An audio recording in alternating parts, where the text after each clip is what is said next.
This is the one about the ghosts of the oldest house in Key West. The house is currently located at 322 Duval Street, but when it was originally built in 1829, it was located on Whitehead Street. 7 years later, it made the move to Duval Street.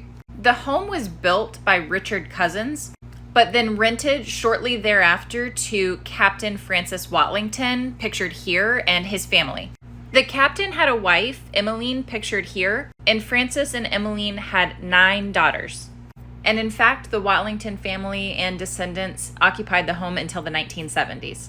Through my research, I found that Francis and Emeline lived a lot of life in this house and experienced quite a bit of tragedy. Now, most interestingly for Francis, he left to go fight in the Civil War, was ultimately captured and then estranged from his family until after Emeline died. He did eventually return to Key West after her death, but ultimately died 2 years later. Now, Emeline carried, gave birth to, and raised 9 daughters during what would have been a challenging time to live in Key West, a rough frontier, as the Oldest House's website refers to the era. In the 1850s, the yellow fever outbreak took 2 of their young daughters. Later, one of their daughters became pregnant out of wedlock and ultimately had a stillborn baby. And then her husband's estrangement from the family at the end of her life. Needless to say, Emeline really dealt with a lot of tragedy and trauma in this house. The Oldest House is known for having quite a bit of paranormal activity, and you hear stories through the grapevine, but I'll share with you the most famous stories. And they all center on Emeline. Caretakers who lived in a downstairs bedroom would often report hearing the sounds of someone sitting down in the rocking chair in the room directly above them, and very clearly hearing someone rocking in the rocking chair. And yet anytime they would go check the room out, there was no one there.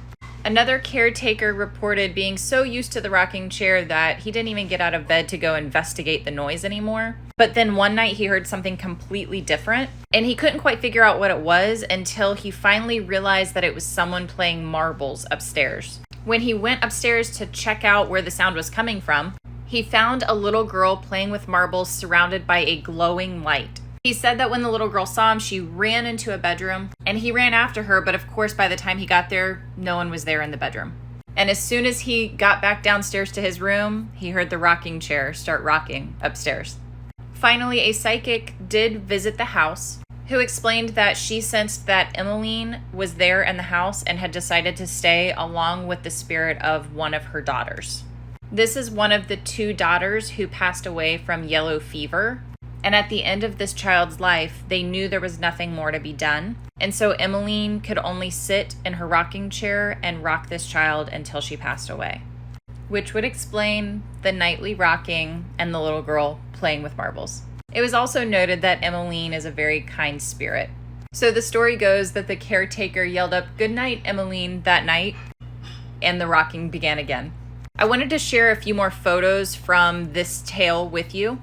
So this is Captain Watlington and Emeline Watlington's headstones, and they are both buried here at the historic Key West Cemetery. This was the oldest photo I could find of the house, so that's the house there, and this is from approximately like 1865.